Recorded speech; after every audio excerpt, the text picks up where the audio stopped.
Hello నమస్కారం నేను మీ doctor Prabhu Kumar చల్లగాలి senior physician and specialist in diabetes sexual medicine doctor Prabhu life multi speciality clinics and nursing home Manikonda. ఇప్పుడు ఒక important అంశం మనము తెలుసుకోబోతున్నాం. ఏంటంటే ఒక 5-6 ఏళ్ల నుంచి ఉస్మానియా జనరల్ హాస్పిటల్ ఏదైతే ఉందో అనేక మంది డాక్టర్లు తర్వాత హెరిటేజ్ని కాపాడే వాళ్ళందరూ కూడా ప్రభుత్వాల మీద యుద్ధం చేశారు. ఆ యుద్ధం తర్వాత ఈ కొత్త ప్రభుత్వంలో కాంగ్రెస్ ప్రభుత్వంలో మనకి ఉస్మానియా హాస్పిటల్ శాంక్షన్ అయింది.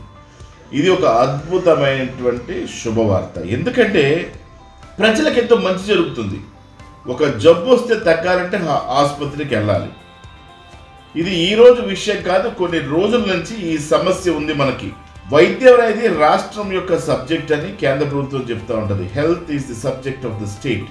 అంటే వైద్యం బాగా జరగాలి అంటే, ప్రజలకు వైద్యం బాగా అందాలి అంటే ఒక అత్యాధునికమైనటువంటి హాస్పిటల్స్ అవసరం. మనకున్న జనాభాకి పెద్ద ఆసుపత్రులు చాలా అవసరం ఉంది. లేదు కోవిడ్ లాంటి, లేదు ఇతర ఆరోగ్య సమస్యలు, లేదు ఒక జబ్బులు ప్రబలుతున్న సమయంలో హాస్పిటల్లో అవసరమని నెత్తి నోరు కొట్టుకోవడం జరిగింది.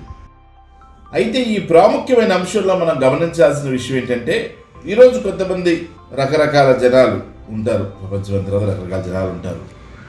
అయితే ఉస్మానియా హాస్పిటల్ కట్టకూడదని, లేదు ఆ ప్రదేశంలో కట్టకూడదని కొంతమంది చెప్పడం కానీ, ధర్నాలు చేయటం కానీ, ఇలాగ రకరకాల అంశాలు మనం చూస్తూ ఉన్నాం. ఇది ఎంతో బాధాకరం, శోచనీయం. ఎందుకంటే ప్రభుత్వాలు హాస్పిటల్స్ పెట్టడమే ఎక్కువ బాబు అంటే ఇప్పుడు కొంతమంది గొడవ చేస్తారు. ఎందుకంటే ఇప్పుడు వచ్చినప్పుడు ఉస్మానియా హాస్పిటల్ చాలా ముఖ్యమైనటువంటి, అత్యాధునికమైనటువంటి, అనేక అంశాలతో కూడుకున్నటువంటి హాస్పిటల్. గత కొన్ని సంవత్సరాలుగా కొంతమంది వైద్యులు ఈ ఉస్మానియా హాస్పిటల్ కావాలని ధర్నాలు చేసి, రాస్తారోకోలు చేసి, దాని గురించి అనేక రిప్రజెంటేషన్ ఇచ్చారు గత ప్రభుత్వాల్లో.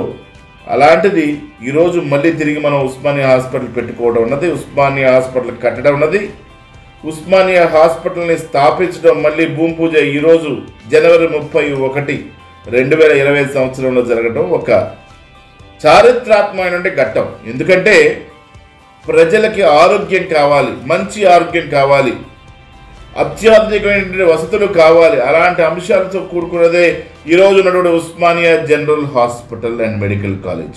హంగులతో ఉన్నటువంటి ఈ కొత్త ఉస్మానియా జనరల్ హాస్పిటల్ కానివ్వండి, మెడికల్ కాలేజ్ కానివ్వండి, వస్తున్నటువంటి ఈ సందర్భంలో ఈ హాస్పిటల్ని మనం స్వాగతిస్తూ, దీని మెయింటెనెన్స్ కూడా ఫర్దర్ కూడా బాగుండాలని, కట్టిన తర్వాత బిల్డింగ్స్ చాలా బాగుండాలని, బిల్డింగ్స్ బాగయి అంతా ప్రజలకు ఉపయోగపడాలని మనం కోరుకుందాం.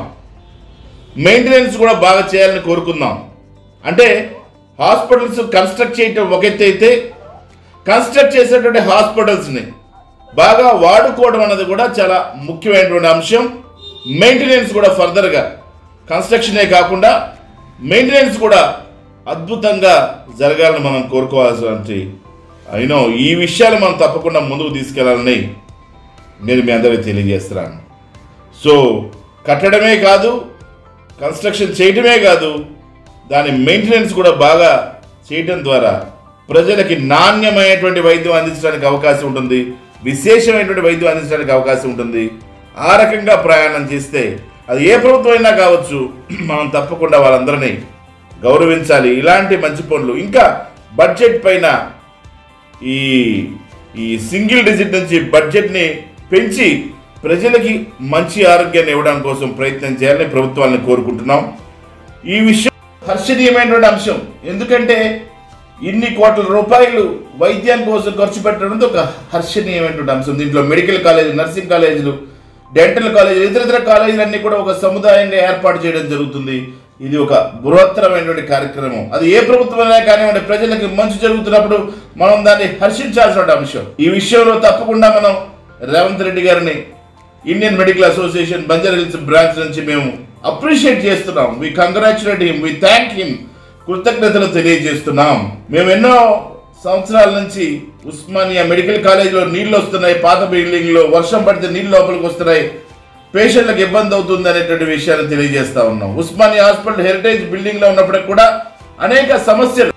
ఇది చాలా ముఖ్యమైనటువంటి అంశం. ఎందుకంటే పాత ఉస్మానియా హాస్పిటల్లో పెచ్చులు ఊడిపోవడం కానీ, ఫ్యాన్లు పడిపోవడం కానివ్వండి, కుక్కలు తిరగడం కానివ్వండి, పందులు తిరగడం కానివ్వండి, పిల్లులు తిరగడం కానివ్వండి, బెడ్లు సరిపోవడం కానివ్వండి, బెడ్లు సరిపోకపోవడం కానివ్వండి, ఇలాంటి అనేక అంశాలతో ఉస్మానియా హాస్పిటల్ ఉక్కిరిబిక్కిరి ఉన్నటువంటి పరిస్థితిలో ఈరోజు కొత్త ఉస్మానియా జనరల్ హాస్పిటల్ మనం కట్టుకుంటున్నాం.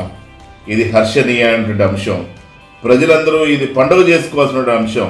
దీనికోసం మనం గౌరవ ముఖ్యమంత్రి వర్యులు శ్రీ రేవంత్ రెడ్డి గారిని, అలాగే దామోదర్ రాజనరసింహ గారిని, హెల్త్ మినిస్టర్ గారిని, హెల్త్ సెక్రటరీ గారిని, క్రిస్టినా గారిని, వీళ్ళందరినీ మనం ఆ కార్యక్రమం చేపడుతున్న ప్రజలందరినీ, దాంట్లో ఉన్నటువంటి వివిఐపీస్ అందరినీ, ప్రజా వ్యవస్థని కాపాడుతున్నటువంటి ఐఏఎస్ ఐపీఎస్ కానివ్వండి, వాళ్ళందరికీ ఈ సమయంలో మేము ఇండియన్ మెడికల్ అసోసియేషన్ తరఫు నుంచి కృతజ్ఞతలు తెలియజేస్తున్నాం. ఎందుకంటే ఇది ఒక అద్భుతమైనటువంటి అంశం, ఇది ఒక మంచి సంకేతం.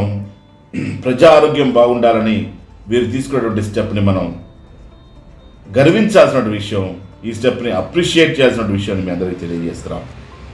ప్రభుత్వాలు చేస్తున్నటువంటి అనేక కార్యక్రమాల్లో ఇండియన్ మెడికల్ అసోసియేషన్ ఒక ఇంపార్టెంట్ భూమిక పోషిస్తూ ఉంది, ఒక ప్రామాణికమైనటువంటి భూమిక పోషిస్తూ ఉంది.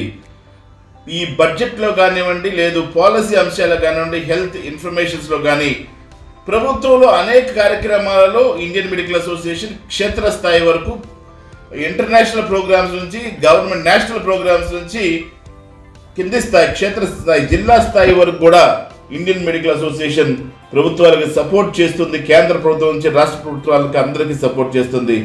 ఇంకా ఇండియన్ మెడికల్ అసోసియేషన్ సేవల్ని ప్రభుత్వాలు వాడుకోవాలని ఈ ఉస్మానియా జనరల్ హాస్పిటల్ బిల్డింగ్ భూమి పూజ సందర్భంగా మేము ప్రభుత్వాలని కోరుకునేది ఏంటంటే, ఈ కన్స్ట్రక్షన్సే కాదు, వీటిని మంచి మెయింటెనెన్స్ తోటి ప్రజలకు మంచి ఆరోగ్యం ఇవ్వాలని కోరుకుంటూ ఈ కార్యక్రమాన్ని చేపట్టినటువంటి గౌరవ ముఖ్యమంత్రి గారికి శుభాకాంక్షలు తెలియజేస్తున్నాం. నమస్కారం.